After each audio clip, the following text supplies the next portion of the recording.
Sarah's POV. Napadako ang aking mga mata sa journal na iniwan ko sa gilid ng kama ni Yaya kanina bago ako pumasok para maligo. Hindi ko alam kung gaano ko katagal tinitigan lang yon. Kinuha ko yon na nanginginig ang aking kamay. Am I ready for this? All I could find here was pain and the truth. Tanong ko sa aking sarili. Unang buklat ko pa lang akin na agad nabasa ang mga pangungusap na dumurog sa aking puso. I am a sinner. I committed a grave sin. Romulo Ledesma was a rapist, a murderer. Agad kong sinara ang journal ni Dad.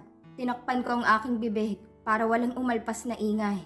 Taas baba ang aking balikat. Pigil na pigil ko ang aking pag-iyak. Winasok ng mga salitang yun ang gahiblang pag-asa ko na sana nagsisinungaling lang si Elizabeth.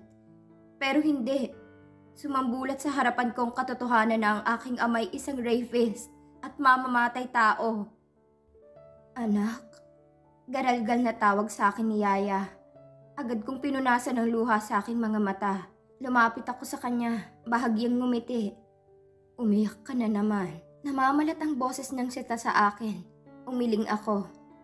I'm just happy you are out of danger and safe. Pagsisinungaling ko sa kanya. Ano ka ba, anak? Malayo sa bituka. Sinabayan niya yon ng mahinang tawa. Can I hug you? Paalam ko sa kanya. Hindi ko alam kung paano ko siya ngayon tatawagin. Mama ba o Yaya? Tumango siya at ibinuka niya ang kanyang mga bisig para salubungin ang yakap ko. Ramdam ko ang kabog ng aking dibdib. Totoo ba na ikaw ang aking ina? Tanong ko. Sinalubong ko ang kanyang mga mata. Umiwas siya ng tingin. Bahagyang tumango. Kayo ang totoong mama ko. Naiiyak kong saad sa kanya. Bakit hindi niyo sinabi? Kailan pa? Dugtong kong tanong pero hindi na siya umimik. Ipinikit niya ang kanyang mga mata. Pwede ko ba kayong tawaging mama? Lalong bumalong ang masaganang luha sa kanyang mga mata. Tango lang siya ng tango. Ikinararangal kong maging ina mo, anak. Garalgal niyang sagot. Gusto ko sanang itanong kung ano ang nangyari sa nakaraan. Pero nawalan ako ng lakas ng loob. Kasi alam ko hindi pa siya handa. Magkatabi kami sa kama ng hospital. Para akong batang sabik na sabik sa yakap ng isang ina. This embrace was special because she is my mom. Mula noon ramdam ko ang totoong pagmamahal mula sa kanya. Sa tuwing niyayakap niya ako. Hindi ko maipaliwanag noon. Dahil ang buong akala ko yaya ko siya. But now, she is my mother. Makalipas ang halos 2 linggo na pananatili ni Mama sa ospital, mabilis ang kanyang paggaling. Apart from providing her with the best doctors, I am always beside her to support her and let her know how much I love her. Bumukas ang pintuan. Pumasok doon ng pinsan kong pasan ata ang buong mundo sa mukha niya. What's with the grumpy face, Kuya Clint? Pangaasar ko sa kanya. Tulad ni Clyde, he hates me every time I call him Kuya. I don't know why. Sakit sa ulong kumpanya mo? Asik niyang sagot. Nalalo ko namang ikinangisi. Since love mo naman ako, 5 taon niyo lang naman niyang pagtitiisan. Hirit ko pa sabay tawa ko sa kanya. Mas mahaba ang oras ko sa kumpanya mo kaysa sa agency ko. Digang sagot nito. Shall we? Naiinip na si Mama, puro ka reklamo. Dagdag ko. Kinurot ako ni Mama sa tagiliran. Ma, malakas kong sigaw. Kinuha na ni Clint ang gamit namin. Itinulak ko naman si Mama habang nakaupo sa wheelchair niya. I insisted. Nanlaki ang aking mga mata nang bumalandra ang mga tauhan ni Clint. Ano yan? Nainis kong tanong. Inisian lang ako. Inalalayan ko si Mama pagpasok ng sasakyan. Nakasimangot at ang haba ng nguso ko. Anong paandar yan? Hindi ko babayaran ng mga yan, makikita mo. Naiinis kong sagot sa kanya. So, alam mo na ang piling ng nangaasar ngayon? He chuckled and signaled his men. Tinirikan ko na lang siya ng mata sa sobrang inis. Daig ko pang Pangulo ng Pilipinas sa daming escort. Hindi nagtagal pumasok kami sa isang exclusive village sa Quezon City. Malapit lang din sa Villafuerte Hospital. Kusang bumukas ang malaking gate. Hindi ko alam kung kaninong bahay ito. Pero maganda. It was understatement. A breathtaking mansion with a magnificent design. Nice mansion, Clint. Pagbaba namin. Sinalubong agad kami ng mga katulong. Sinalubong kami ng therapist ni Mama. Si Clint ang nag-hire sa kanya. Tiwala naman ako na nag-background check siya. I know him very well. Plano ko rin dalawin ang mga dati kong naging bodyguard. They are the reason I am still alive, and I am grateful for that. It is yours. Hindi pa tapos ang mansyon niyo sa Bulacan. But I will not allow you to return back there. Not until I say so. No more entry move. Sabay hila sa akin papasok. Napawaw na lang ako sa interior design mula sa malawak na living with silver gray trimming. The huge U-shaped sofa with flat screen TV and a fireplace. What the? Is that a fireplace? Napalakas ang tanong ko na siyang ikinalingon ng lahat pati si Mama. Yeah, nakataas na kilay ni Clint. Did you know that the Philippines is a tropical country? What the heck? Walang snow sa Pilipinas tapos may fireplace? Ang OA ko sa part na yon. Tinawanan lang ako ni Clint. Naging masaya ang aming pananghalian. For the first time in a very long time, I smiled genuinely. Surrounded by amazing and loving people. Inihatid ko si Mama sa magiging silid niya sa ibaba. Hindi na siya pwedeng mag-akyat panaog dahil hindi pa magaling ang sugat niya sa magkabilang hita niya. Maraming salamat, Ma. Madamdamin kong wika.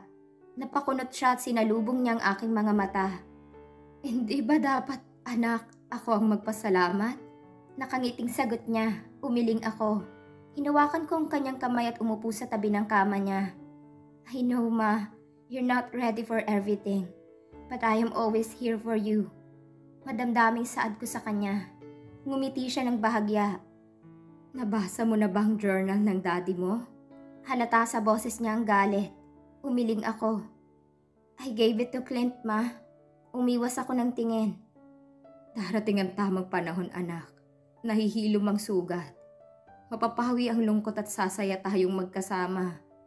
Puno yun ng pag-asang turan ng aking ina. I will let you rest then. Masiglang tugon ko sa kanya. Lumabas na ako sa silid ni Mama. Nadatnan ko si Clint, nagkakape sa malapit sa billiard area, katabi ng mini pond. Ang daming koi fish. Napatingin ako sa lagaslas ng tubig na nagmumula sa ginawang man-made waterfalls. Thank you for this, Clint. Wika ko at umupo sa tabi niya. Tumingin siya sa akin. We're family, Kara. Of course, I did this for you. Simpleng sagot niya. We both know that we are not related by blood. Malungkot kong turan. Umiling siya at hinarap ako. Kinuha niya ang aking mga kamay at sinalubong ang malungkot kong mga mata. This will be the last time you will say that. You're my cousin related or not. No arguments. Tumayo na ito at hinalikan ako sa ulo. Your turnover party is the day after tomorrow. Be ready. Tumalikod na ito. Clint, I will visit Rem and Ryder. Pahabol kong paalam sa kanya. Okay. Bring your new guard. Sabay thumbs up sa akin. Binalik ko ang aking mga mata sa mga koi fish. I guess this is my new favorite spot. Kinabukasan tinuloy kong balak kong dalawin ang 4 na naging bodyguards ko. Pinagsama na ang 2 na unang bodyguard ko sa isang silid. Naghilom na rin ang kanilang mga sugat. Ilang buwan din silang nanatili sa ospital. Kumatok ako at binuksan ang pintuan. Magandang umaga po. Magalang kong bati sa kanila. Napadako ang tingin nila sa akin kasama ng kanilang pamilya. Magandang umaga, Ma'am Kara. Sabay nilang sagot. Kumusta po kayo? Pasensya na po ngayon lang ako nakadalaw. Hinging paumanhin ko. Nauunawaan ho namin, saad ni Oliver. Kung may kailangan pa kayo, tawagan niyo lang ho si Clint. Informa ko sa kanila. Sobra-sobra na ho ang ibinigay niyo sa amin, Ma'am Kara. Maagap na sagot ni Elijah. Umiling ako. Kulang pa ho sa pagliligtas niyo sa buhay ko. Kung gusto niyo pong bumalik sa trabaho, the job is yours. Kita ang tuwa sa kanilang mga muka, namumutawi ang saya doon. Magalang akong nagpaalam sa kanila. Hindi na ako kumatok sa silid ni Rem at Ryder. Nadatnan kong nababalutan sila ng grapes na 2. Magaling na naman pala kayo, bakit ayaw niyo pang tumayo dyan? Nakataas kong kilay na tanong. Gulat ang una kong nakita sa mga mukha nila. Hindi pa ako magaling, may bali pa ako sa paa, sagot ni Ryder. Kung baliin ko na kaya ng tuluyan para hindi ka na talaga makalakad. Bulyaw ni Rem sa kapatid. Here we go again. Para na naman silang mga aso't pusa. Sa may bali, paano magagawa ko? Pag-iinarating sagot ni Ryder. Masakit? Nagsasakit-sakitan dahil sa nurse mo? Pambubuking ni Rem sa kakambal niya. Agad itong tumayo. Binato ni Rem ang kapatid ng apple sa noo. Sa pool ito. Hindi ko alam kung matutuwa ako sa dalawang ito. Aalis na ako. Kala ko pa naman malala ang tama nyo. Utak nyo pala. Sabay walk out ko. We're on a mission. Sabat ni Ram na siyang ikinalingon ko sa sinabi niya. Bumalik ako. What do you mean by mission? Tanong ko. Agad itong umiwas ng tingin. Rem? Banta ko sa kanya. Darius planning something. Maikling sagot nito. Elaborate, Rembrandt. Madiing utos ko sa kanya. Nagpalipat-lipat ako ng mata sa dalawa dahil walang sumagot. Are you gonna tell me? Uminit na ang ulo ko. It was classified, Miss Cara. Seryosong sagot ni Ryder. Sinalubong kong seryosong mga mata niya. Gusto ko man silang pilitin. When they say it's classified, it is. My whole day was exhausted. Wala naman akong ginawa kundi dalawin ng mga bodyguards ko. Pero parang nakipag-sparring ako. Bukas ng turnover party para sa kumpanya. Ayoko sanang pumunta pero wala akong magagawa. Naghahanda na kami ni Mama para sa gaganaping party mamayang gabi. Alas 7 ang simula. Tiningnan ko ang relo sa pader. Alas 5 na ng hapon. Dumating na rin ang aming susuoting gown at makeup artist, Red Alcantara. Matapos ang halos 1 oras na pag-aayos, natapos din. Wow, beautiful! Komento ni Red. Nilingon ko si Mama, tapos na rin siya. Dali-dali kami nagbihis ng aming gown. Mama, sobrang ganda mo. Papuri ko sa kanya. Lalo ka na anak. Maagap na sagot ni Mama. Ano to? Buhatan ng bangko? Sabat ni Red sa amin. Napuno ng tawanan ng aming dressing room. Binaybay namin ang EDSA papuntang Mandaluyong kung saan ang party. Ilang minuto pang nakalipas humimpil na ang aming sasakyan. Binuksan ng aking bodyguard ang pintuan at inalalayan si Mama. Bumaba ako nang hindi hinihintay na pagbuksan ako. Paglabas ko napatingin ako sa tayog ng aming gusali. Hindi ko na matandaan kung kailan ako huling tumungtong dito. Napangiti ako. I wish Dad was here. Mauna ka na Mama sa loob. Inform ako sa kanya.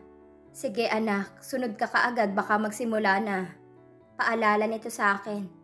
Kaya ako nagpaiwan dahil pamilyar ang bulto ng lalaki na nagkukubli sa isang puno.